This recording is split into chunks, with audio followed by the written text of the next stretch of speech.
இப்போ கவர்ச்சி காட்டி தான் ஜெயிச்சோம் அப்படின்னு சொல்றாரு. அப்போ ஓட்டு போட்ட எல்லாரையுமே தப்பா பேசுறாரு. சரி, கவர்ச்சியில் ஜெயிக்காம நீங்க எதை வச்சு ஜெயிச்சீங்க சொல்லுங்க பாப்போம். இப்போ இவங்க கவர்ச்சி காமிச்சு தான் ஆட்சி பண்ணாங்களா? இந்த மாதிரிலாம் பேசாத ப்ரோ. தௌலத்தா சொல்றேன், நீ இந்த மாதிரிலாம் பேசாத. உதயண்ண தம்பினா நாளைக்கு நீ போலீஸ்ல மாட்டா உன்னை அடி அடிப்பாங்க. டேய், கண்டிப்பா. என்னுடைய கட்சியிலே நான் தப்பு நடந்தாலும் அதை திருத்துறதுக்கு எனக்கு கால அவகாசம் வேணும். விட்டத்தவனே இந்த 30 நாள்லயே டிவிக்கேன்றீங்க. நீங்க ஆட்சிக்கு வராமலே இருந்திருக்கலாமே அப்படின்னு தோணுன மக்கள் நடுவுல நானும் ஒருத்தன். எதனாலனா 2 கட்சி பயங்கரமா இருந்தது, அவங்களுக்குள்ளதான் போட்டியே. இல்ல, இத்தனை ஆண்டுகளா அவங்க ஒரு பிராண்டை கிரியேட் பண்ணி இவ்வளவு நல்லது பண்ணதால் தானே இவ்வளவு போன வருஷம் ஆட்சியில இருந்தாங்க. போன வருஷம் ஆட்சியில் இருந்தாங்க, இந்த வருஷம் ஏங்க இல்ல? கொள்கையை சொல்லணும். நீங்க கொள்கையை சொல்லி என்ன பண்ணீங்க?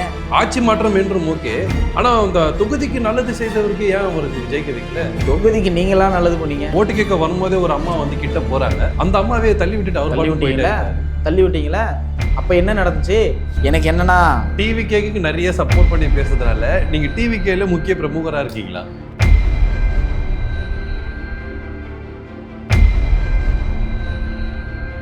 வைபன்சஸ் நேயர்களுக்கு வணக்கம்.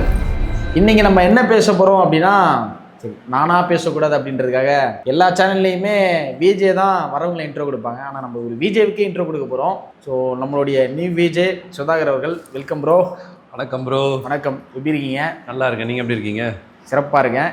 இனிமேல் நம்ம சேர்ந்து சிறப்பாக சில விஷயங்களை செய்வோம். கேளுங்க ப்ரோ, எதோ கேள்வியெல்லாம் எடுத்துகிட்டு வந்திருக்காராம், அதுக்கான பதிலை நம்ம சொல்லுவோம். நம்மளால் முடிஞ்ச வரைக்கும் ஆன்சர் பண்ணுவோம். கேளுங்க ப்ரோ. நான் உங்கள் இன்டர்வியூஸ் நிறையவே பார்த்துருக்கேன். நாட்டில் என்னென்னலாம் கெடுதல் நடக்குதோ அது எல்லா பற்றி நீங்கள் வந்து நிறைய பேசுகிறீங்க, நிறைய தெரிவிக்கிறீங்க, நிறைய அட்வைஸும் கொடுக்குறீங்க. ஆனால் முக்கியமான விஷயத்தை பற்றி நீங்கள் நிறைய பேசலையோ அப்படின்னு எனக்கு தோணுச்சு. அதனால தான் நானே கிளம்பி வந்துட்டேன். இப்போது டிவிக்கு ஆட்சி அமைச்சு 30 நாட்கள் தான் முடிவடைஞ்சிருக்கு. இதுவே பெரிய விஷயமா அவங்க கட்சிகள்லாம் வந்து நிறைய பேர் வந்து பார்க்குறாங்க. இப்போ டிவிக்கு ஆட்சி அமைச்சதுலேருந்து தமிழ்நாட்டில் எந்த மொழியில் எது நடந்தாலும் அவங்க தான் காரணம் அப்படின்ட்டு சில கட்சிகள் கோவப்படுறாங்களே, அது கரெக்டுன்னு நினைக்கிறீங்களா? ஐயா, நான் என்ன சொல்கிறேன்னா, நீங்களே சொல்லிட்டீங்க கேள்வியிலே 30 நாள் தான் ஆகுது. ஆமாம், 30 நாளில் என்ன பண்ண முடியும்? நீங்கள் இப்போ ஒரு 12th ஸ்டாண்டர்ட் போகிறீங்க, ஒரு 30 நாளில் அந்த லெசனை ஃபுல்லாக பிடிச்சி முடிச்சிருவீங்களா? புக்கில் என்ன இருக்குன்னு தெரியறதுக்கே எனக்கு கண்டிப்பாக 6 மாதம் ஆகிடும். அதுக்கு தான் எக்ஸாம்ஸ், அவ்வளோ எக்ஸாம்ஸ் இருக்குது. ஆமாம், கரெக்டுங்களா? அதெல்லாம் பாஸ் பண்ணணும். ஸோ அதுக்கான வேலைகள்லாம் இருக்குது. ஸோ அதை விட்டுறாங்க. அந்த 30 நாளுக்குள்ளே என்னென்னலாம் கலாய்க்க முடியுமோ, 6 மாதம் நான் வெயிட் பண்ணுறேன்னு சொன்னாங்க. வெயிட் பண்ணாங்களா? இல்லையா? அப்படின்னாலும் 6 மாதம் அவங்க டைம் கொடுக்குறது அவங்க யாரு? மக்களாகிய நம்ம தான் கொடுக்கணும் அவங்களுக்கு டைம். நீங்கள் எந்த விதத்திலையும் கொடுக்கணுன்ற அவசியமே கிடையாது. நான் 6 மாதம் டைம் தரேன். 6 மாதம் என்ன, 6 நாள் உன்னால் வெயிட் பண்ண முடிஞ்சுதா? முடியல. 2வது நாளே ஒரு குறைய சொல்லி ஆரம்பிச்சிட்டாங்களே. இந்த நியூஸ் சேனலும் வந்து சும்மாலாம் கிடையாதுங்க. ஒரு பிரச்சனை நடந்தா டிவிக்கே. ஏன்னா இப்போ நீங்க போயிட்டு சும்மா எடுங்க, பாலிமர் எடுங்க, புதிய தலைமுறை எடுங்க, நம்ம முதல்வருடைய போட்டோ இல்லாம அங்க தம்ப்நெயிலே கிடையாது. கரெக்டுங்களா? ஆமா. இது போன ஆட்சியில பார்த்துருப்பீங்களா? எப்படி இல்ல. அப்ப இது ஒரு புதுவிதமான அரசியல் தானே. இந்த 30 நாளும் அவர் தான் ஹெட்லைன்ல இருக்காரு. நீங்க எங்கேயாவது பாத்தீங்களா ஏதாவது ஒரு விஷயம் சும்மா ஒரு போட்டோ போட்டா வியூஸ் போகும் அப்படின்றதுனால எந்த நியூஸ் வந்தாலும் ஒரு போட்டோ வச்சு போட்டுடுறாங்களோ? எல்லாமே நியூஸ் தாங்க. நாங்க பண்ற எல்லாமே நியூஸ் தான். நாங்கள் நின்னா நியூஸு, நடந்தா நியூஸு, உட்காந்தா நியூஸு, நாங்கள் கார் எடுத்து மூவ் பண்ணா நியூஸு. நீங்கள் சொல்கிற மாதிரி வியூஸு போனாலும் அது அப்படி ஒரு விஷயம் இருக்குது. அதை தாண்டி நாங்கள் பண்ணுற எல்லாமே நியூஸ் ஆகுதா இல்லையா? கண்டிப்பாக. ஏன்னா புதுசாக ஒரு விஷயம் நம்ம பண்ணுறோன்னா எல்லாமே நடக்கும் இல்லையா? 30 நாளில் போன ஆட்சியில் என்னென்ன பண்ணாங்களோ அதை விட பல மடங்கு அதிகமாக தான் நாங்கள் பண்ணியிருக்கோம். ஓகேங்களா? அது இல்லாமல் இது ஒரு புது கட்சி, புதுசாக தொடக்கம் வச்சிருக்கு, புதுசாக முதல் முறையாக அவர் முதல்வராக இருக்காரு. ஸோ அப்புறம் அவர் என்னென்னலாம் பண்ண முடியுமோ அதை எல்லாமே பண்ணிட்டார். கண்டிப்பாக இன்னும் நிறைய பண்ணுவார். ஓகேங்களா? அதுக்கான அவகாசம் கண்டிப்பாக மக்கள்கிட்ட கேட்டிருக்காரு, அதை மக்களும் கொடுத்துருக்காங்க. ஸோ அதுக்கான விஷயமா நான் பார்க்குறேன். நீங்கள் சொன்னீங்க நிறைய டிவி தொலைக்காட்சிகள் விஜய் இல்லாத புகைப்படம் இல்லாத வீடியோவே இல்லை அப்படின்னு சொல்கிறீங்க. இது எல்லாமே உண்மை நினைக்கிறீங்களா, இல்லை இது யார் மூலியமாக நடக்கிற ஒரு விஷயம் நினைக்கிறீங்க? எதனால் நான் கேட்குறேன்னா, ஒரு கொள்ளையடிக்கிறாங்க, ஒரு செயின் பறிமுதல் நடக்குது, இல்லைனா வந்து ஒரு பாலியல் வழக்காக இருக்கலாம், இல்லைனா ஏதாவது ஒரு திருட்டு வழக்காக இருக்கலாம், எது கேட்டாலும் அந்த டிவிக்கு உறுப்பினர்னு சொல்கிறதுக்கு காரணம் என்ன? ஏன்னா இது இவங்க ஆட்சியில் இதெல்லாம் பண்ணதே இல்லையா? ஏன் அப்போ வந்து டிஎம்கே உறுப்பினர் மாட்டி விட்டா, டிஎம்கே உறுப்பினர் வந்து பாலியல் வழக்கில் சிக்கினார்னு இது ஏன் வந்து வரவே இல்லை? டிஎம்கேல இருந்த எல்லாரும் இதை விட அதிகமாக பண்ணாங்க. ஏன் வெளியில் வரல? வெளியில் வரலன்னா ஆட்சி அவங்க கையில் இருந்துச்சு. இப்போ எங்கள் தளபதி என்னன்னா ஓப்பனாக அரசியல் பண்ணுறாரு. இல்லை, இப்போவும் ஆட்சி உங்கள் கையில் தானே இருக்குது. அப்போ உங்கள் பேர் வெளியில் வராமல் என்ன ஒன்றும் பண்ணலாம். நாங்கள் அதுக்கு ஆக்ஷன் எடுக்காமல் இல்லைல்ல. இப்போ ஒரு விஷயம் நடந்துச்சுன்னா நம்மளுடைய உறுப்பினராக இருந்தாலும் அதுக்கான தண்டனை கொடுத்துக்கிட்டு தான் இருக்காங்க. அதுக்கான விஷயம் நடந்துகிட்டே தான் இருக்கு. என்னன்னா அது கொஞ்சம் அதிகமா ப்ரமோஷன் பண்றாங்க, வீடியோஸா அதிகமா போடுறாங்க. ஏன்னா இதெல்லாம் வியூஸ் போகுது. டிவிகேவை வந்து ஏதாவது ஒன்று பண்ணணும்னு சொல்லி சதி வேலைகள் நடந்துகிட்டு இருக்கு. சின்னதாக ஒரு உறுப்பினர் பண்ணாலும் ஏங்க சின்ன அடிமட்ட உறுப்பினரை எப்படிங்க கண்காணிச்சுட்டே இருக்க முடியுமாங்க? நான் கேட்குறேன், இது 234 தவறா இருக்கலாமோ? ஏன்னா நீங்க ஆன்லைன்ல வந்து யார் வேணாலும் உறுப்பினர் ஆகலாம் அப்படின்னு சொல்லிட்டு ஒரு ஆன்லைன் லிங்க் கொடுத்ததால எல்லாருமே அதுல ஒரு உறுப்பினர் ஆட் ஆனதில்ல. இது உங்க மேல ஒரு பெரிய தவறா இருக்கும். ஏங்க இப்போ எல்லாருக்குமே கட்சி பிடிச்சிருக்கு, நல்லவனோ கெட்டவனோ பிடிச்சிருக்கு. அவன் வேலையை பார்த்துட்டு தான் இருப்பான். அதை திருத்தணும்னா எங்களுக்கு 30 நாள் பத்தாதுல்ல. கண்டிப்பா என்னுடைய கட்சியிலே நான் தப்பு நடந்தாலும் அதை திருத்துறதுக்கு எனக்கு கால அவகாசம் வேணும். எடுத்தவனே இந்த 30 நாள்லயே டிவிக்கேன்றீங்க. ஸோ இன்னும் கூடிய விரைவில் நீங்கள் பார்த்தீங்கன்னா நல்ல விஷயங்கள் மட்டும்தான் வரும்னு நான் நினைக்கிறேன். ஓகே, இனிமே நல்ல விஷயங்கள் வரும்னு சொல்றதுல மக்களுக்கு வந்து ஒரு பெரிய நல்ல விஷயமா தான் இருக்கும். ஆனா நீங்க ஆட்சி வந்ததுல இருந்து தான் வந்து ஒரு பெரிய விஷயம் நாங்கள் நோட் பண்ண ஆரம்பிச்சோம். அது உண்மையா பொய்யான்னு எங்களுக்கு தெரியாது. நீங்க ஆட்சிக்கு வராமலே இருந்திருக்கலாமே அப்படின்னு தோணுன மக்கள் நடுவில் நானும் ஒருத்தன். எதனாலனா இத்தனை நாட்கள் எங்களுக்கு வந்து மின்சாரம் கட்டுப்பாடோ எதுவுமே இருந்ததே இல்லை. நீங்கள் வந்ததுலேருந்து எங்களுக்கு அதிகமாக மின்சாரம் வந்து கட் ஆகிட்டே இருக்குது. அதுவும் இத்தனை வருஷம் எங்களுக்கு வெயில் இந்த அளவுக்கு இல்லை. நீங்கள் கட் பண்ணுற டைமில் தான் எங்களுக்கு வெயில் அதிகமாகுது. அந்த புழுக்கத்தில் எங்களால் இருக்கவே முடியல. இப்போ வந்து பார்த்தீங்கன்னா போன ஆட்சியில் உங்களுக்கு கரண்ட்டே கட்டா இல்லையா? இந்த அளவுக்கு எப்பயுமே ஒரு விஷயம் புரிஞ்சுக்கிங்க, ஆட்சியில் 5 வருஷம் இருக்காங்க ஓகேங்களா? அவங்க என்னென்ன கோளாறு நடந்திருக்கு, அங்கே என்னென்ன பிரச்சனைகள் இருக்குது, எந்தெந்த இடத்துல என்னென்ன நடந்திருக்குன்னு நமக்கு தெரியாது. ஸோ அதெல்லாம் நம்ம சரி செய்யணும். அதுக்கான வேலைகள் எடுக்கும். ஸோ அதுக்கான நீங்கள் பார்த்துருக்கலாம் ஒரு சில பிரச்சனைகள், இந்த பியூஸ் கேரியரை பிடுங்கிறது, இதெல்லாம் யார் பண்ணுறாங்கன்னு தெரியல. ஆனால் நடந்துக்கிட்டு இருக்கா. சிசிடிவி பார்க்குறீங்களா? ஹார்ட் டிஸ்க்கை திருடுறாங்களா? இதெல்லாம் ஏன் நடக்குது, எதுக்கு நடக்குதுன்னு உங்களுக்கும் தெரியல. இதை நம்ம கண்ட்ரோலுக்கு கொண்டு வரணும். நடக்கும். ஆனால் நீங்கள் சொல்கிற மாதிரி மின்வெட்டுகள் அதிகமாக தான் இருக்குது. என் வீட்டானையும் கரண்ட்லாம் போகுது. ஸோ இதுக்கு நமக்கு கால அவகாசம் கண்டிப்பாக வேணும். மக்கள் தான் பாதிக்கிறாங்க இதனால். ஸோ இன்னொரு விஷயம் ஏன் இதனால் ரொம்ப அதிகமாக நடக்குது உங்களுக்கே தெரியும் நினைக்கிறேன். 2 கட்சி பயங்கரமாக இருந்தது, அவங்களுக்குள்ள தான் போட்டியே. 3ஆவதாக ஒருத்தர் திடீர்னு வந்து ஆட்சியில் உட்காந்துட்டார் அப்படின்னா அப்போது யோசிச்சு பாருங்கள் எந்த அளவுக்கு பிரச்சனை நடக்கும், இன்னும் எவ்வளோ பிரச்சனைகள் நடக்கும் அப்படின்னு உங்களுக்கே தெரியும் நினைக்கிறேன். விடமாட்டாங்க, சும்மாலாம் விடமாட்டாங்க. ஒரு பிரச்சனையை உண்டாக்கிட்டே இருக்கணும். நீங்கள் சொன்ன மாதிரி இப்போ நியூஸ்லாம் சொன்னீங்க இல்லையா, நியூஸ் ஆக்கிட்டே இருக்கணும். டிவிகே பேர் எந்த அளவுக்கு கெடுக்கணும் அப்படின்னு சொல்லிட்டு அதுக்கான விஷயங்கள் நடக்கும். இது யார் பண்ணுறா என்ன பண்ணுறாங்கன்னு தெரியாது. ஸோ மின்வெட்டுகள் சீக்கிரமாகவே சரி செய்யப்படும். இதை நீங்கள் பார்த்துருக்கலாம். இதற்கான காரணம் என்ன நினைக்கிறீங்க? இந்த ஆட்சி வந்து தொடர்ந்து வரக்கூடாது அப்படின்றது பண்ணுறதுக்கான ஒரு ரீசனாக நினைக்கிறீங்களா? இல்லை இது நார்மலாக நடக்கிறத வந்து இவங்க பெரிய விஷயமா இதெல்லாம் பண்ணுறதுனால கண்டிப்பாக இந்த ஆட்சி தொடர்ந்துக்கிட்டே தாங்க இருக்கும். நீங்கள் எவ்வளோ பிரச்சனை கொடுக்குறீங்களோ அதை நாங்கள் சரி பண்ண மக்கள் எங்கள் மேலே நம்பிக்கை வைக்கிறாங்க. கண்டிப்பாக நம்பிக்கை வைப்பாங்க. இதெல்லாம் சரி செய்வோம், சீக்கிரமாக சரி செய்வோம் கண்டிப்பாக. இப்போ வந்து நம்ம உதயநிதி சார் அவர்கள் வந்து என்ன சொல்லியிருக்காரு அப்படின்னா, கவர்ச்சிக்காக தான் ஆட்சியே புச்சிங்க அப்படின்னு சொல்லிட்டு இவங்க சொல்லிக்கிட்டே இருக்காங்க. அது இல்லை அப்படின்னு சொல்லிட்டு நம்ம விஜய் சார் அவர்களும் வந்து கவர்ச்சி அப்படின்னு சொல்லிட்டு ஒரு கோவப்பட்ட ஒரு வார்த்தையும் அவர் சொன்னார். ஆனால் அதெல்லாம் இல்லை, நீ கவர்ச்சியால் மட்டும்தான் நீங்கள் ஆட்சி பிடிச்சிங்க அப்படின்னு சொல்கிறதுனால நீங்கள் என்ன நினைக்கிறீங்க? அது இப்போது நான் என்ன கேட்குறேன்னா, தப்பாக நினைக்காதீங்க. இப்போ கவர்ச்சி காட்டி தான் ஜெயிச்சோம் அப்படின்னு சொல்கிறேன். அப்போ ஓட்டு போட்ட எல்லாரையுமே தப்பாக பேசுகிறாரு. இன்னொரு விஷயம் என்னென்னா, இவ்வளோ வருஷம் இவங்க ஆட்சி பண்ணியிருக்காங்க. இப்போ இவங்க கவர்ச்சி காமிச்சு தான் ஆட்சி பண்ணாங்களா? இவங்க கவர்ச்சி காமிச்சு தான் ஆட்சி பண்ணுறாங்களா? இவங்க வேணான்னு முடிவு பண்ணது மக்கள் எதுக்காகன்னு நினைக்கிறீங்க? ஆட்சி மாற்றம் கண்டிப்பாக தேவை. அப்போது இவங்க என்னென்ன பிரச்சனைலாம் பண்ணியிருப்பாங்க? இல்லை இத்தனை ஆண்டுகளாக அவங்க ஒரு பிராண்டை கிரியேட் பண்ணி இவ்வளோ நல்லது பண்ணதால் தானே இவ்வளோ போன வருஷம் ஆட்சியில் இருந்தாங்க. போன வருஷம் ஆட்சியில் இருந்தாங்க, இந்த வருஷம் ஏங்க இல்லை? 2 வருஷம் தான் அது கட்சி ஆரம்பிச்சு 2 வருஷத்துல முதல்வருங்க. அப்போ நீங்க எந்த அளவுக்கு பிரச்சனைகள் கொடுத்துருக்கீங்க? கவர்ச்சினா கவர்ச்சியை காட்டி ஒருத்தர் முதல்வர் ஆக முடியுமா? ஏன் நீங்க காமிக்க வேண்டியதானே? நீங்க எதுக்கு போனீங்க நடிக்க? உங்களை ஏன் மக்கள் நேசிக்கல? நீங்க ஏன் ஃபேமஸ் ஆகல? நீங்களும் நிறைய விஷயங்கள் சேஞ்ச் பண்ணிருக்கீங்க. அவர் வந்து நடிப்புக்காக சில விஷயம் தோற்றதெல்லாம் மாத்தினாரு. நிறைய விஷயங்கள் அவர் இப்போ பயங்கரமா இருக்காரு லுக்காவே. ஏன் அவருக்கு ஓட்டு வரல? அவரு முதல்வர் வேட்பாளரை நிப்பாட்ட வேண்டியதானே? என்னங்க இது கவர்ச்சினால ஒருத்தர் எப்படிங்க ஜெயிக்க முடியும்? இல்லை இப்போ உதயநிதி அவர்கள் என்ன ஒரு மெயினாக சொல்றாருன்னா, 2 வருஷம் கட்சி ஆரம்பிச்சு 2 வருஷத்துல முதல்வர் ஆயிட்டாரு அப்படின்னு சொல்றதுக்கு ரீசன் என்ன? அவரால் ஆக முடியலன்ட்டு ஒரு பொறாமையில சொல்றாரா, இல்லைன்னா வந்து அவருக்கு ஆகிறதுக்கு தகுதி இல்லை அப்படின்ற ஒரு எண்ணத்துல சொல்றாரு? 2 வருஷத்தை கட்சி ஆரம்பிச்சு அவர் முதல்வர் ஆயிட்டாரு. உங்க வீட்டில் பல வருஷமா கட்சி நடத்துறாங்க. உங்களால ஒரு முதல்வர் வேட்பாளரையே ஜெயிக்க வைக்க முடியல. கரெக்டா? இது வரைக்கும் நடந்திருக்கா? ஓகேங்களா, ரொம்ப ரேர் கேஸ் தான். ஆட்சியில் இருந்தவங்க என்னைக்குமே தோத்ததே கிடையாது. ஒரு முதல்வர் கேண்டிடேட் தோத்தது வாய்ப்பே கிடையாது. கரெக்டா? கரெக்ட். அங்கே என்ன தளபதி நின்னாரு? அப்போ யோசிச்சு பாருங்க, மாற்றம் எந்த அளவுக்கு தேவைப்படுதுன்னு மக்கள் ஓட்டு போட்டிருக்காங்க. 2 வருஷத்துல இவர் எந்த அளவுக்கு மக்களை போய் ரீச் ஆயிருக்கணும். நீங்க ஒரு பிரச்சாரம் பண்ண விட்டீங்களா? அவரை பிரச்சாரம் பண்ண விட்டீங்களா? எவ்வளவு பிரச்சனைகளை கொண்டு வந்தீங்க?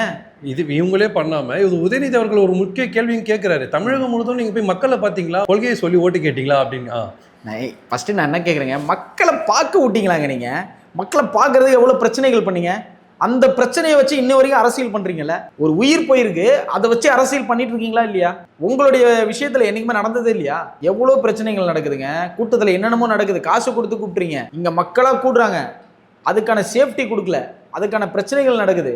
சொன்னா அதை வச்சு இன்னைக்கு அரசியல் பண்ணீங்களா இல்லையா? இன்னி வரைக்கும் சொல்லி காட்டுறீங்களா இல்லையா? ஒரு மனுஷனை எந்த அளவுக்கு சொல்லக்கூடாதோ அதெல்லாம் சொல்லி காமிக்கிறீங்க. மக்களை சந்திக்க நீங்க வாய்ப்பு கொடுத்தீங்களா? கொள்கையை சொல்லனா கொள்கையை சொல்லாமலே ஒருத்தர் ஜெயிச்சிருக்காருல. நீங்க கொள்கையை சொல்லி என்ன பண்ணிட்டீங்க? கொள்கையை சொல்லி நீங்க ஜெயிச்சிங்களா? என்னோட கேள்வி, முதல்வர் வேட்பாளர் அவர்கள் ஜெயிச்சாரா? இல்ல. அப்ப நீங்க பேசலாமா? இதை கொள்கையை சொல்லலை நீங்க சொல்லலாம். நான் என்ன சொல்றேன், டிஎம்கேவும் நான் எதுவும் சொல்லலை. நீங்க கேட்குற கேள்விக்கு தான் என்னோட பதில். கரெக்டா இல்லையா? கொள்கையை சொல்லலைன்னு சொல்ற ஒருத்தர் ஜெயிச்சிட்டாரு. கொள்கையை சொன்ன நீங்க ஏன் சென்னை உங்களுடைய கோட்டைன்னு சொன்னீங்க? சென்னையில் எத்தனை தொகுதிகள் நீங்க ஜெயிச்சிங்க? 2 தான். 2 இடத்தை தவிர மற்ற எல்லாமே 2 இடம் தான். அதுலயும் ஒரு இடம் உங்களுக்கு தெரியும் நினைக்கிறேன். கரெக்டா? ஸோ என்னென்ன பிரச்சனைகள் நடந்தது அப்படின்னு உங்களுக்கு தெரியும். அந்த மிரட்டல் மூலியமா தான் அவர் ஜெயிச்சிருப்பார்னு நினைக்கிறீங்களா? ஏங்க அஃப்கோர்ஸுங்க, அப்படி ஒரு விஷயம் நடந்ததுனால மட்டும்தான் அவர் ஜெயிச்சாருன்னு நான் சொல்றேன். சரி, அப்படியே இல்லை, மக்களே ஓட்டு போட்டு ஜெயிக்கிட்டுங்க, ஜெயிக்க வச்சுட்டாருங்க. ஏன் மற்ற தொகுதியில நடக்கலது? அந்த தொகுதியில் மட்டும் பிரச்சனை நடந்தது. மெயினாக கொளத்தூர் தொகுதியை இப்போ நீங்கள் போய் பார்த்தாலே தெரியும் எவ்வளோ டெவலப் ஆகியிருக்கு அப்படின்னு. அவ்வளோ டெவலப் பண்ணியுமே அவர் ஜெயிக்காததுக்கு ரீசன் என்னவா இருக்கும்? மக்களுக்கு மாற்றம் வேணும். ஒரு ஆட்சி மாற்றம் என்றும் ஓகே, ஆனா அந்த தொகுதிக்கு நல்லது செய்தவருக்கு ஏன் அவருக்கு ஜெயிக்க வைக்கல? தொகுதிக்கு நீங்களா நல்லது பண்ணீங்க? எத்தனை வாட்டி ஆட்சியில் இருக்கும்போது விசிட் பண்ணீங்க? இல்ல, கிடையாது. எவ்வளவு டைம் நடந்துச்சு? கிடையாது. கொளத்தூர் மக்களை நீங்க எத்தனை வாட்டி போய் பார்த்தீங்க? ஓட்டு கேட்க வரும்போதே ஒரு அம்மா வந்து கிட்ட போறாங்க, அந்த அம்மாவே தள்ளி விட்டுட்டு அவர் தள்ளி விட்டீங்களா? அப்ப என்ன நடந்துச்சு? அதுக்கப்புறம் என்ன நடந்துச்சு? நன்றி தெரிவிக்க போனீங்கல்ல, அப்ப என்னென்னலாம் நடந்துச்சு? சேகர்பாபு ஐயா அவர்கள் என்ன பண்ணியிருந்தாரு, அதுக்கு முன்னாடி என்ன பண்ணியிருந்தாரு உங்களுக்கு தெரியும். ஸோ இந்த கேள்வி இதோட ஸ்டாப் பண்றீங்க, அடுத்து பேசுங்க. சில விஷயங்கள் நம்ம பேச வேண்டியது இது வேண்டாம். நம்ம இப்போ ரீசெண்டாக நடக்குது வச்சே போயிடுவோம். ஒரு முதல்வர் கேண்டிடேட் ஜெயிச்சார் அப்படின்னா எந்த ஒரு தொகுதிக்கும் எந்த ஒரு மாவட்டத்துக்கும் முதல்ல போறாரோ அங்க போகும்போதெல்லாம் அந்த தொகுதிக்கும் இல்லை அந்த மாவட்டத்துக்கும் என்ன தேவையோ அந்த திட்டத்தை அறிவிக்கணும். இதுக்கு முன்னாடி இந்த முதல்வர்கள் அப்படி இருந்தால் பண்ணாங்களாம். ஆனால் இவர் திருச்சிக்கு முதலாக போகும்போது எந்த ஒரு திட்டத்தையும் அறிவிக்கல, அவர் பாட்டுன்னு கண்ணாபின்னு பேசிட்டு வந்துட்டாரு அப்படின்னு சொல்லிட்டு உதயநிதி அண்ணன் வந்து ஒரு குற்றச்சாட்டு வச்சிருக்காரு. இதை நீங்க என்ன சொல்லுங்க? உதயநிதி அண்ணன் வந்து இப்போ தோத்த ஆதங்கத்தில் இருக்காங்க, கதறிக்கிட்டு இருக்காங்க. அவங்களால என்ன பேசணும்னு தெரியல. எல்லாருக்குமே எல்லா கேள்வியும் வருங்க. ஆல்ரெடி அறிவிச்ச திட்டத்தை அவர் எல்லாரும் நடைமுறைக்கு கொண்டு வந்துட்டார்ல. ஸோ இனிமே கொஞ்சம் கொஞ்சமாக தான் கொண்டு வர முடியும். இன்னும் புதிய திட்டங்களை சொல்லிக்கிட்டே இருக்கிறது நான் கேட்குறேன். ஆல்ரெடி சொன்ன திட்டங்களை நடைமுறைக்கு கொண்டு வரணும், அதுக்கான விஷயங்களை பார்க்கணும். அதாவது வெள்ளை அறிக்கை ரிலீஸ் பண்ணுவாங்க, அதுக்கப்புறம் உங்களுக்கான புதிய திட்டங்களை நாங்கள் என்னென்ன அறிவிக்கிறோம் அப்படின்றத சொல்கிறேன்னு சொல்லிட்டாரு. இன்னைக்கு பேசிக்கிட்டு இருக்கோம். இன்னைக்கு வெள்ளை அறிக்கை வருது, எத்தனை டாஸ்மாக் க்ளோஸ் பண்ணியிருக்காங்கன்ற விஷயங்கள் வருது. அதுக்கான ரிசல்ட்டெல்லாம் நம்ம இன்னைக்கு பார்ப்போம். ப்ரோ, நான் உதயநாத் தம்பி ப்ரோ, இந்த மாதிரிலாம் பேசாத ப்ரோ. தௌலத்தா சொல்றேன், நான் உதயநாத் தம்பி, நீ இந்த மாதிரிலாம் பேசாத. உதயநாத் தம்பினா நீங்க என்ன வேணா பண்ணுவீங்களா? உங்க முன்னாடி என்ன பேசுனாங்க, அப்படி என்ன பேசுனா நீங்க என்ன பண்ணுவீங்கன்னு நான் கேட்குறேன். அவர் பேசின தோரணையை பார்த்தீங்களா? என்ன காலரை தூக்கி விட்டு நான் உதயநாத் தம்பின்னு சொன்னா எனக்கு புரியல. என்ன பண்ணுவீங்க நீங்க உதயநாத் தம்பினா? நாங்கள் விஜயநாத் தம்பின்னு காலரை விட்டு தூக்கி முடியுமா?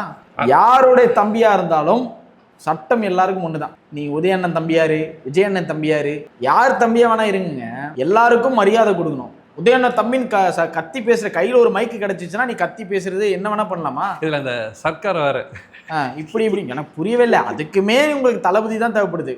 ஆமா, நான் சொல்றேன். இதுல உதயநிதி அவர்களை நான் எதுவுமே சொல்ல விருப்பம். தம்பிங்களா, நீங்க தயவு செய்து நாட்டுடைய அரசியலை பாருங்க, இல்லை குடும்பத்தை போய் பாருங்க. தேவையே இல்லாமல் உதயண்ணன் தம்பி முன்னாடி தௌலத்தா பேச இந்த வார்த்தைகள்லாம் விட்டுறாதீங்கடா. மீடியாவில் பேசும்போது பார்த்து பேசுங்க. உதயண்ணன் தம்பினா நாளைக்கு நீ போலீஸ்ல மாட்டா உன்னை அடி ஏதாவது குற்றம் பண்ணாரா? அப்ப உதயண்ணன் தம்பின மேலாம் கை வைக்க கூடாது. ஐயோ சொல்றாங்க, நிறைய சொல்றாங்க, இதெல்லாம் நடக்குது. இது நீங்க ஆட்சியில் இருக்கும்போதே பார்த்துக்கலாம். இவங்க சொல்றாங்களே இல்லையோ, கரெக்டா இல்லையா? ஆமா, அண்ணன் உதயநிதி அவர்கள் இவங்கள்ட்ட சொல்லியிருப்பாரா நீ என் தம்பின்னு போய் சொல்றான்னு? அப்படிலாம் அவரு சொல்ல மாட்டாரு, சொல்லியிருக்க மாட்டாரு. எனக்கு தெரிஞ்சு சொல்லியிருக்க மாட்டாரு. அந்த ஒரு தமிழ் படம் ஒன்று பார்த்துருப்பீங்க, இப்பா பாதி நடிச்ச ஒரு படத்துல சுதாகரனை தம்பினே அப்படின்னு சொல்லிட்டு அந்த எக்ஸ்ட்ரா வடலாம் வாங்குவாங்கல்ல, அந்த மாதிரி உதயநாத் தம்பினான்னு சொல்லிட்டு உன்னால ஒரு எக்ஸ்ட்ரா ஒரு எம்எல்ஏ சீட்டோ ஒரு கவுன்சிலர் சீட்டோ இந்த மாதிரி சொல்லி உன்னால வாங்க முடியும். உன்னை யாருன்னு கூட தெரியாது அவருக்கு. பேசும்போது ஒரு 10 நிமிஷம் அந்த வீடியோ பார்க்குறல, அப்போ மட்டும்தான். அவங்களுடைய கட்சியில இது வரைக்கும் உறுப்பினராக இருந்து யாராவது மேலே போயிருக்காங்களா? கிடையாதுல்ல. யார் மேலே வந்திருக்கா? எத்தனை வருஷத்துக்கு முன்னாடி சேர்ந்தவங்க வந்திருக்காங்க? என்னோட இப்ப நான் ஒரு அந்த கட்சியில இருக்க அப்படின்னா என்னோட மாமாவோ அண்ணனோ இருந்தா மட்டும்தான் நீ டக்குன்னு போஸ்டிங் வாங்க முடியும். நீ இப்போ வந்து சேர்ந்துட்டு நான் உதயண்ணன் தம்பி என்ன டக்குன்னு எடுத்து குத்துறாரா, என் தம்பி வந்திருக்கான்பா எடுத்து குத்துருப்பான்ட்டு. நீ சீட்லாம் தர வேணாம், என் தம்பி வந்துக்கிறான், அவன் கை செலவுக்கு என் சொத்துலேருந்து கொஞ்சம் கொடு. இவங்க என்ன நினச்சிக்கிட்டாங்கன்னா, நம்மளுடைய முன்னாள் முதல்வர் ஐயா வந்து ஸ்டாலின் ஐயாவுடைய பையன்றதுனால உதயநிதி அண்ணனுக்கு துணை முதல்வர் பதவி கொடுத்துட்டாங்களே, அதனால இவர் தம்பின்னு டக்குன்னு தூக்கி ஏதாவது போஸ்டிங் கொடுத்துருவான்னு நினச்சிட்டாரு போல, இளைஞரணி போஸ்டிங் ஏதாவது கொடுத்துருவாங்கன்னு. ஏய், நீ மைக்கில் என்ன கூவினாலும் உனக்கு நடக்க வேண்டியது நடக்கும். நீ ஒழுங்காக இருக்கணும். நீ சுய கட்டுப்பாடோட சுய ஒழுங்கோட உனக்கான விஷயங்கள் நீ கடைபிடிச்சால் மட்டும்தான் நடக்கிறது நடக்கும். ஓகேவா? நீ போலீஸ்கிட்ட போய் நான் உதயண்ணன் தம்பி நீ சொன்னால் உனக்கு நடக்க வேண்டியது நடக்கும். நீ ஒரு பிரச்சனையை பண்ணிட்டு அதான் எக்ஸாமில் என்ன எழுதியிருக்கியோ அதுக்கான மார்க் தான் போடுவான். அங்கே போயிட்டு எனக்கு நான் உதயண்ணன் தம்பின்னு சொல்லி மார்க் அதிகமாக போடுவாங்க? எதுவுமே நடக்காது. ஸோ அதனால் நீ உதயண்ணன் தம்பினாலும் சரி விஜயண்ணன் தம்பினாலும் சரி, நீ என்ன பண்ணியிருக்கியோ அதுக்கான தண்டனையும் அதுக்கான பிரச்சனைகளும் நீ தான் அனுபவிக்கணும். கரெக்டுங்களா? ஸோ தயவு செய்து இனிமே இந்த மாதிரி விஷயத்த பேசுறதை விட்டுருங்க. அதை வேற ட்ரோல் போடுறாங்க, கண்டிப்பாக உங்களுக்கே தெரியும் ட்ரோல் எப்படி போடுறாங்க அப்படின்ட்டு. அதை பார்த்தா தான் அவனுக்கு திருந்தணும். சரிங்களா? நீங்கள் என்ன பேசினாலும் மீடியாவில் விமர்சனம் தான் ஆகுமே தவிர்த்து தௌலத்தாலாம் ஆக முடியாது ராசா. ஸோ தயவு செய்து வாழை சுட்டிக்கிட்டு வீட்டில் இருங்க. இவனை பெற்றவங்களாம் போய் வீட்டில் கொஞ்சம் அடக்கி வாசிக்க சொல்லுங்கள். அரசியல் தேவைதான், ஆனால் எந்த அளவுக்கு பேசணும்னு இருக்கு. அரசியல் நாகரிகம் அரசியல் தெரியாமல் நாகரிகம் தெரியாமல் பேசாதீங்கன்னு நான் சொல்கிறேன். இதுக்கப்புறம் ஏதாவது இருக்கா? இல்லை, இதுவே எனக்கு போதும்னு நினைக்கிறேன். நிறைய விஷயங்கள் வந்து நம்ம பேசிட்டோம். இதில் உங்களுக்கு ஏதாவது தெரிவிக்க வேண்டிய முக்கியமான கருத்து ஏதாவது இருக்கா? மன்னிச்சிருங்க, நான் யாரையும் எதிர்த்து பேசலை. எனக்கு தோன்றதை பேசினேன். நான் யாரையும் எதிர்த்து பேசவில்லை. நன்றி, வணக்கம். ஒரே ஒரு கேள்வி, இவ்வளோ பேசுறீங்களே, நீங்க யாரு? ஐயா, நான் வந்து சாதாரண ஒரு மனிதனியா. எனக்கு என்னன்னா, டிவிகேக்கு நிறைய சப்போர்ட் பண்ணி பேசுறதுனால நீங்க டிவிகேல முக்கிய பிரமுகரா இருக்கீங்களா? டிவிகேல முக்கிய பிரமுகராக இருந்தால் நான் ஏன் மீடியாவில் உட்காந்து பேசுகிறேன்? நானும் இன்னும் பெரிய போஸ்டிங் வாங்கிட்டு அங்கே போய் உட்காந்துருப்பேன் இல்லையா? நமக்கு தேவையானது ஜாலியாக இருக்கணும், தேவையான விஷயங்களை பேசணும், மக்களுக்கு கொண்டு போய் சேர்க்கணும். நம்மளோட விஷயங்களை சீக்கிரமாக பேசுவோமே. நமக்குள்ளேயும் ஒரு அரசியல் நடந்திருக்கு. அன்னையிலேருந்து நம்மளும் இந்த மாதிரி சில விஷயங்களை பேச ஆரம்பிச்சிட்டோம். ஸோ சீக்கிரம் நிறைய விஷயங்களை பேசுவோம். நம்மளுடைய விஜய் அவர்கள் நம்மளை தொடர்ந்து நிறைய கேள்வி கேட்பார், நிறைய விஷயத்தில் மாட்டி விடுவார். ஸோ மக்களே, நீங்கள் சப்போர்ட் பண்ணுங்கள். இப்போ தான் ஒரு சில வீடியோலாம் நல்லா போயிட்டுருக்கு. ஸோ தொடர்ந்து சப்போர்ட் பண்ணுங்கள். வைப் அண்ட் செட் சேனலை லைக் பண்ணுங்கள், ஷேர் பண்ணுங்கள். இந்த வீடியோ பிடிச்சிருந்தா உங்களுடைய அந்த கட்சி சார்ந்து இருக்கிற ஃப்ரெண்ட்ஸுகளுக்கும் ஷேர் பண்ணுங்கள். என்னை அடிக்காமல் மட்டும் பார்த்துக்கிங்க.